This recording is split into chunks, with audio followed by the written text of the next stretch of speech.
Wonder Tales from Many Lands, written and illustrated by Katharine Pyle. Long, Broad, and Sharpsight. A story from Bohemia.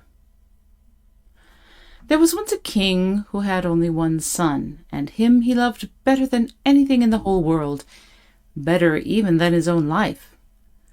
The king's greatest desire was to see his son married, but though the prince had travelled in many lands, and had seen many noble and beautiful ladies, there was not one among them all whom he wished to have for a wife. One day the king called his son to him and said, "My son, for a long time now I have hoped to see you choose a bride, but you have desired no one. Take now this silver key. Go to the top of the castle, and there you will see a steel door. This key will unlock it. Open the door and enter. Look carefully at everything in the room, and then return and tell me what you have seen. But whatever you do, do not touch nor draw aside the curtain that hangs at the right of the door. If you should disobey me and do this thing, you will suffer the greatest dangers, and may even pay for it with your life." The prince wondered greatly at his father's words, but he took the key and went to the top of the castle, and there he found the steel door his father had described. He unlocked it with a silver key, stepped inside, and looked about him. When he had done so, he was filled with amazement at what he saw. The room had 12 sides, and on 11 of these sides were pictures of 11 princesses more beautiful than any prince had ever seen in all his life before. Moreover, these pictures were as though they were alive. When the prince looked at them, they moved and smiled and blushed and beckoned to him. He went from one to the other, and they were so beautiful that each one he looked upon seemed lovelier than the last. But lovely though they were, there was not one of them whom the prince wished to have for a wife. Last of all, the prince came to the 12th side of the room, and it was covered with a curtain, and the curtain was of velvet, richly embroidered with gold and precious stones. The prince stood before it and looked at it and looked at it. He tried to peer under its edges, but he could see nothing. Never in all his life had he longed for anything as he longed to lift that curtain and see what was behind it. At last his longing grew so great that he could withstand it no longer. He laid his hand upon the folds and drew it aside. And when he had done so, his heart melted within him for love and joy. For there was the portrait of a maiden so fair and lovely that all the other 11 beauties were as nothing beside her. The prince stood and looked at her, and she looked back at him. And she did not blush or beckon to him as the others had done, but rather she grew pale. "Yes," said the prince at last, "you and only you shall be my bride, even though I should have to go to the ends of the world to find you." When he had said that, the picture bowed its head gravely. Then the prince dropped the curtain and left the room and went down to where the old king was waiting for him. As soon as he came before his father, the old man asked whether he had found the room and entered it. "I did," answered the prince. "And what did you see in the room, my son?" "I saw a picture of the maiden whom I wished to have for a wife." "And which of the 11 was it?" "It was none of the 11. It was the 12th, she whose portrait hangs behind the curtain." When the old king heard this, he gave a cry of grief. Alas, alas, my son, what have you done? Did I not warn you not to lift the curtain and not to look behind it? You warned me, my father, and yet I could not but look. And now I have seen the only one whom I will ever marry. Tell me, I pray of you, who she is, that I may go in search of her. Well did I know that misfortune would come upon you if ever you entered that room. That princess whom you have seen is indeed the most beautiful princess in all the world, but she is also the most unfortunate. Because of her beauty, she was carried away by a wicked and powerful magician who wished to marry her. To this, however, she would not consent. He still keeps her a prisoner in an iron castle far away beyond forest, plain, and mountain, at the very end of the world. Many princes and heroes and brave men have tried to rescue her, but none has ever succeeded. They have lost their lives in the attempt, and the magician has turned them all into stone statues to adorn his castle. And now you are determined to throw away your life also. That may be, said the prince, and yet it may also be that I shall succeed, even though others have failed. At any rate, I must try, for I cannot live without her. When the king found that his son was determined to go, and that nothing could stay him, he gave him a jeweled sword and the finest steed in his stable, and bade him Godspeed. So the prince set out with his father's blessing, and he rode along until at last he came to a forest that was so vast there seemed to be no end to it. In this forest he quite lost his way. He was therefore very glad when he saw someone trudging along in front of him. The prince rode on until he overtook the man, and then he reined in his horse and bade him good day. "Good day," answered the man. "Do you know the way through the forest?" asked the prince. "No, I know nothing about them, but that never bothers me. If at any time I think I am going in the wrong direction, it is easy to right myself." "How is that?" said the prince. "Oh, I have the power of stretching myself out to any length, and if I lose my way, I have only to make myself tall enough to see over the tree-tops, and then I can easily tell where I am." "That must be very curious. I should like to see that," said the prince. Well, that was easy enough, and the man would be glad enough to oblige him, so he began to stretch himself. He stretched and stretched and stretched until he was taller than the tallest tree in the forest. His head and body were quite lost to sight among the branches, and all that the prince could see were his legs and feet. "Is that enough?" the man called down to the prince. "Yes, that is enough," answered the prince, and he had to shout to make himself heard, the man's head was so far away. And then the man began to shrink. He shrank and shrank until he was no taller than the prince himself. "You are a wonderful fellow," said the prince. "What is your name?"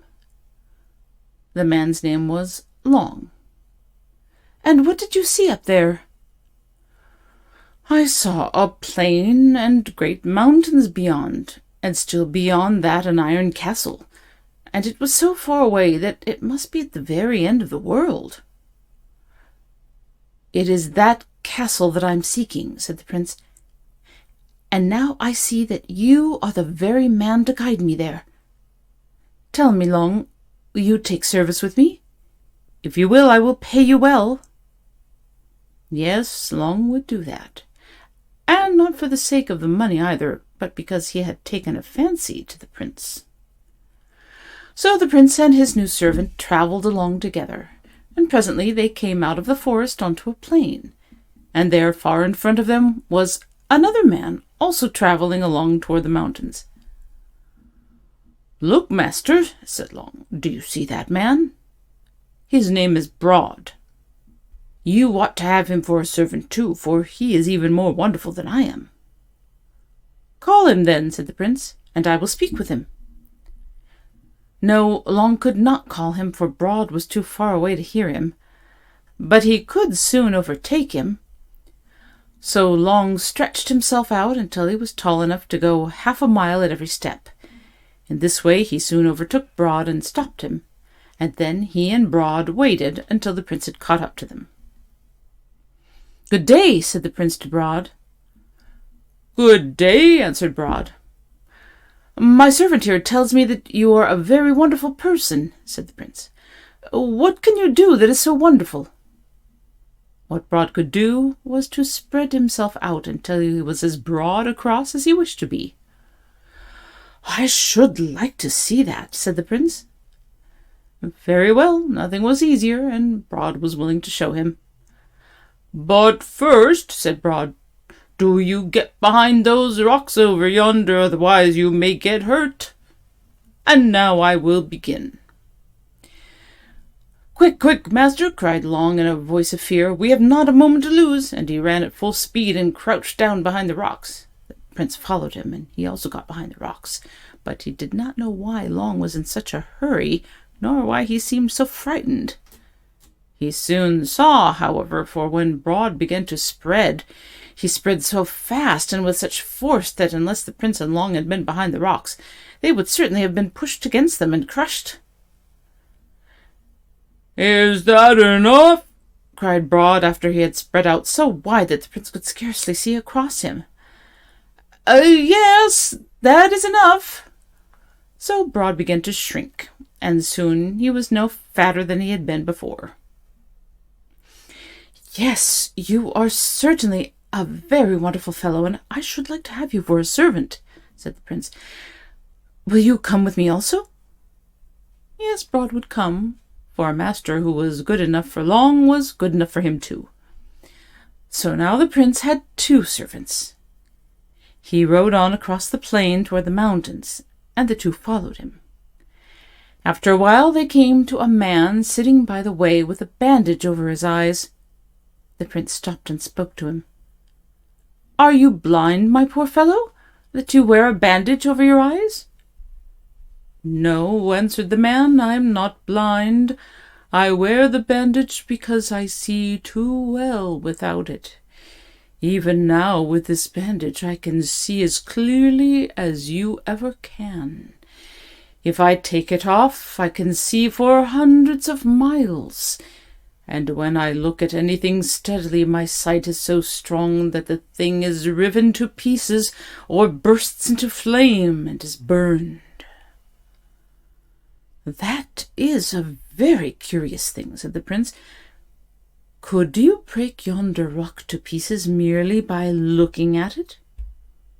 "Yes, I could do that." "I would like to see it done," said the prince.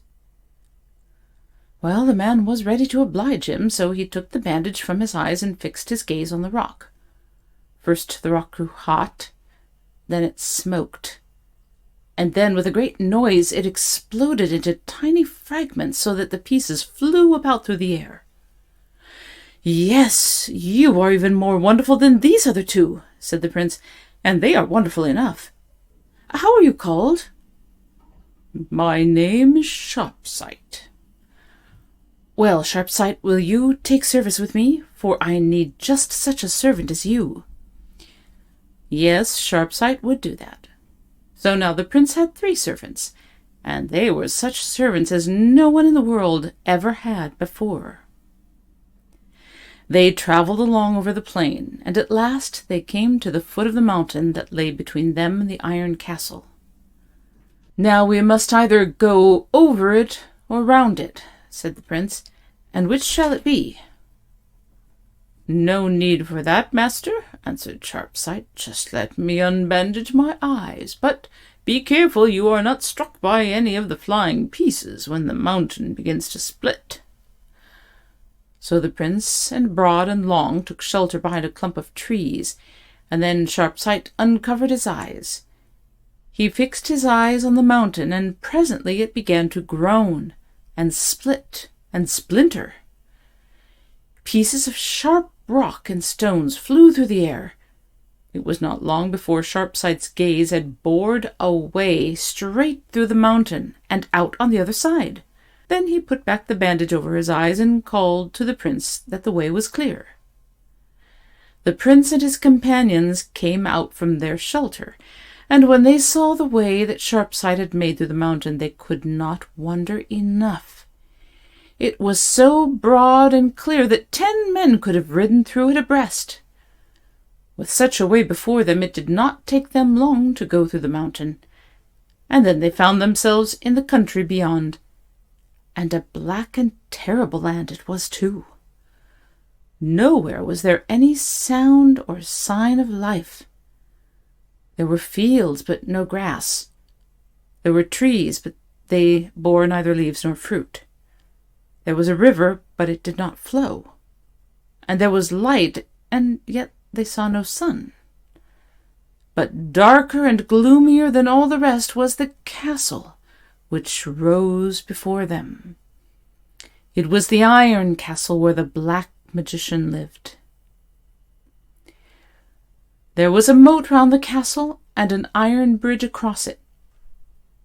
The companions rode across the bridge, and no sooner were they over than the bridge rose behind them, and they were prisoners. They could not have turned back even if they had wished to, but none of them had any thought of such a thing. The prince struck with his sword upon the great door of the castle, and at once it opened before him. But when he entered, he saw no one. Before him was a great hall, and on either side of it was a long row of stone figures. These statues were all figures of knights and kings and princes. The prince looked at them and wondered, for they were so lifelike that it seemed scarcely possible to believe that they were of stone. He and his companions went on farther into the castle, and everywhere they found rooms magnificently furnished, but silent and deserted. Nowhere was there any sign of life. Last of all, they entered what seemed to be a dining hall. Here was a table set with the most delicious things to eat and drink. There were 4 places about the table, and one of them was somewhat higher than the others, as though intended for the prince or king. "One might think this table had been set for us," said the prince. "We will wait for a while, and then if no one comes, we will eat at any rate." They waited for some time, and then took their places at the table. At once invisible hands filled the goblets, and other invisible hands passed the dishes. The prince and his companions ate and drank all they wished, and then they rose from the table, meaning to look farther through the castle. At this moment the door opened, and a tall man with a long grey beard came into the room. From head to foot he was dressed entirely in black velvet, even to his cap and shoes, and round his waist was his robe fastened with 3 iron bands. In one hand was an ivory wand, curiously carved. With the other he led a lady so beautiful and yet so pale and sad-looking that the heart ached to look at her. The moment the prince saw her, he knew her as the one whose picture he had seen behind the golden curtain, the one whom he had said should be his bride. The magician, for it was he, spoke at once to the prince. "I know why you have come here, and that you hope to win this princess for your bride. Many others have come here with the same wish and have failed. Now you shall have your turn. For 3 nights you must watch here with her. If each morning I return and find her still with you, then you shall have her for a bride after the 3rd morning. But if she is gone, you shall be turned into a stone statue, such as those you have already seen about my palace." "That ought not to be a hard task," said the prince. "Gladly will I watch with her for 3 nights. If in the morning you find her gone, I am willing to suffer whatever you will. but my 3 companions must also watch with me." Yes, the magician was willing to agree to that, so he left the lady there with the 4, then went away.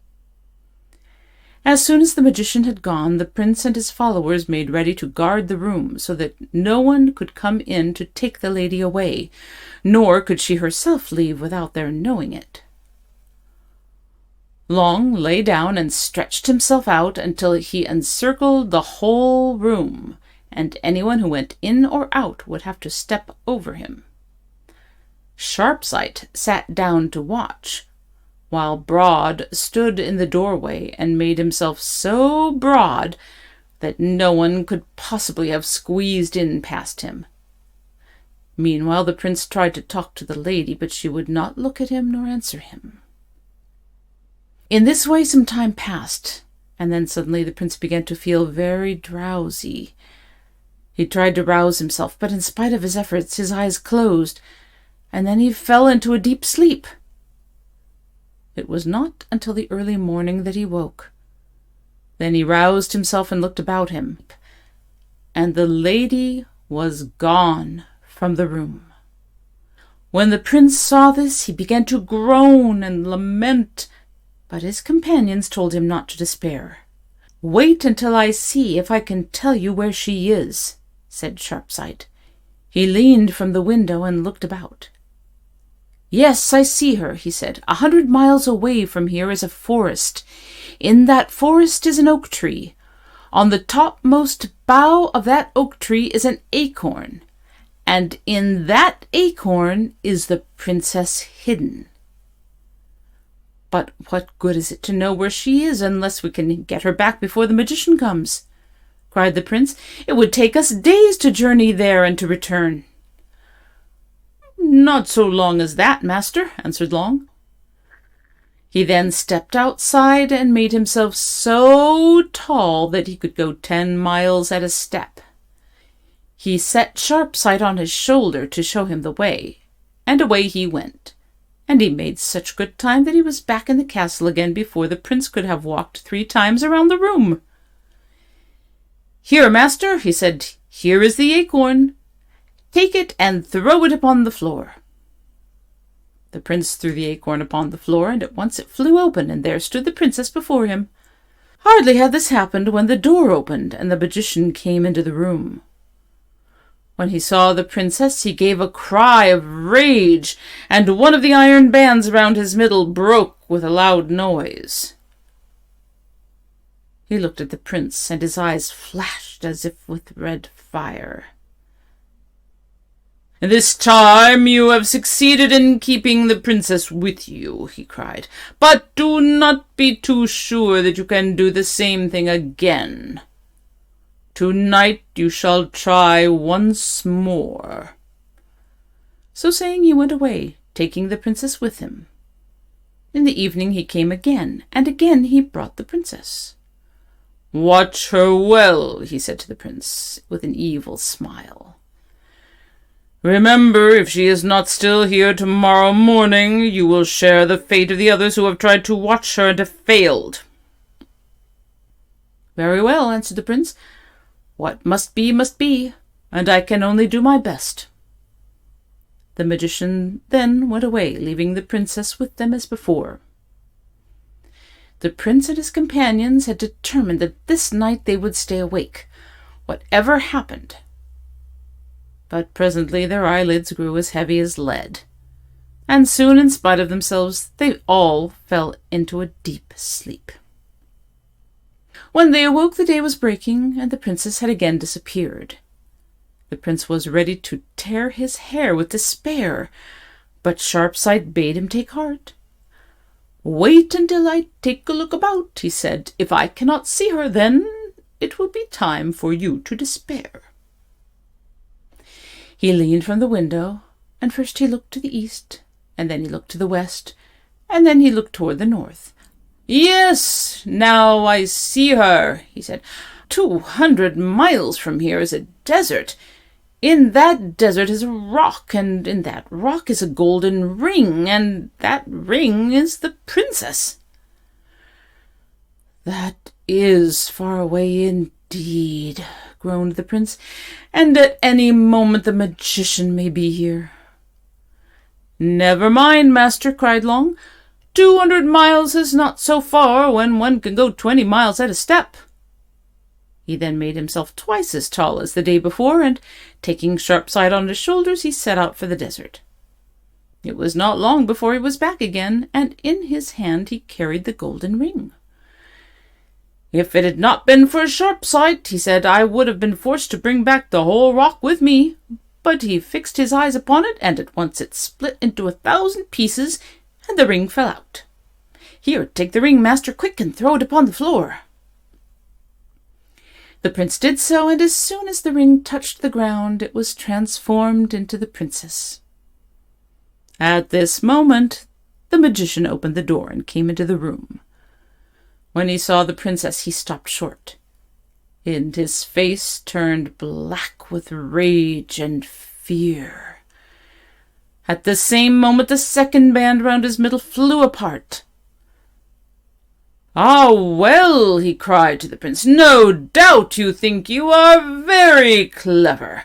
But remember, there is still another night, and next time you may not prove so lucky in keeping the princess with you." So saying, he went away with the princess, and the prince saw him no more until evening. Then for the third time he came and brought the princess with him.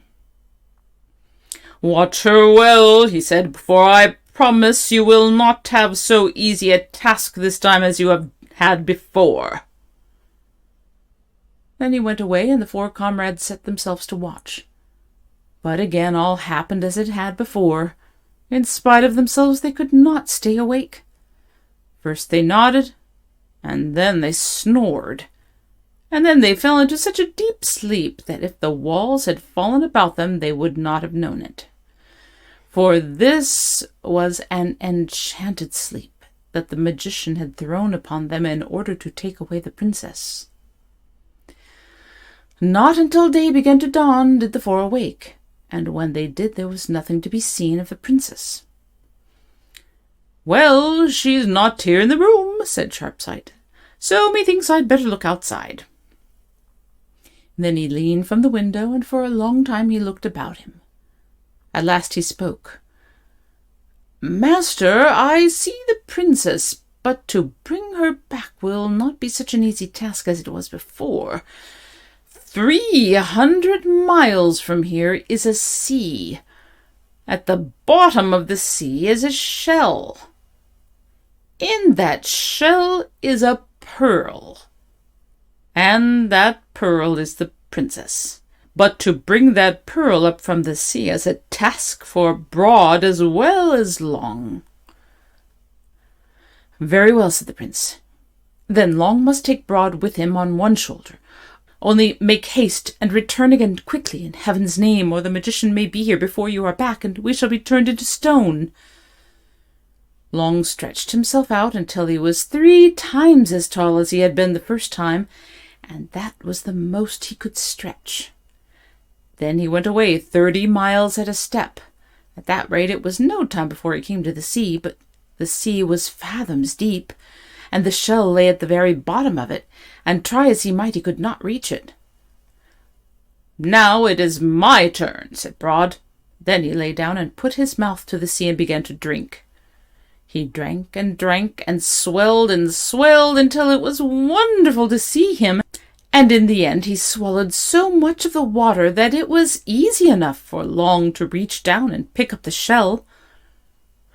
"And now we must make haste," cried his Sharpsight, "for as I look back at the castle, I see that the magician is already waking." At once Long took his companions on his shoulders and started back the way he had come. But Broad had drunk so much water and was so heavy that Long could not go as fast as he otherwise would. "Broad, you will have to wait here until I come back for you later," he cried, and with that he threw Broad down from his shoulder as though he had been a sackful of grain. Broad had not been expecting such a fall and was not prepared for it. He gasped and choked, and then the sea had swallowed rose all about them, and it filled the valley and washed up over the foot of the mountains. Long was so tall that he was able to wade out of it, though the water was up to his waist. And Sharpsight, too, was safe, for he was on Long's shoulder. But Broad was like to have been drowned. He only saved himself by catching hold of Long's hand, and so he was drawn out of the water and up on dry land. "Oh, that was a pretty trick to play upon me," he gasped and spluttered. But Long had no time to answer him, for already Sharpsight was whispering in his ear that the magician had awakened and was now on his way to the prince. He caught Broad by the belt and swung him up on his shoulder, and this he could easily do, because now Broad was so shrunken that he was quite light. In 2 more steps Long had reached the castle, but already the magician was opening the door of the chamber where the prince was. "Quick, quick!" cried Sharpsight. "Throw the pearl in at the window!" And indeed there was no time to be lost. Long threw the pearl in through the window, and the moment it touched the floor it turned into the princess. She stood there before the prince, no longer pale and sad, but smiling and as rosy as the dawn. Already the magician was in the room, with an evil smile upon his face. When he saw the princess standing there, he gave a cry so loud and terrible that the whole castle shook with it. And now the 3rd iron band that was about his waist broke. At once the black velvet robe that had been held about him by the bands rose and spread into 2 great black wings. His eyes shrank, his nose grew long and sharp, and instead of the magician there was a great black raven in the room with him. Heavily flapping, it rose from the ground. 3 times round the room it flew, croaking mournfully, and then out through the window. And now through all the castle arose a stir and hum of life. The stone figures in the hall stirred and looked about them and stepped down, no longer cold dead stone, but living, breathing people. They were those who had come to the castle to search for the princess, and had been bewitched by the magician and turned into statues. The evil charm was broken, and they were alive once more. When they found that it was the prince and his followers who had delivered them, they did not know how to thank them enough. They could not even grudge the princess to the prince, for it was he who had brought them back to life. They all said they would return with the prince to his own country, so as to be at the wedding when he was married to the princess.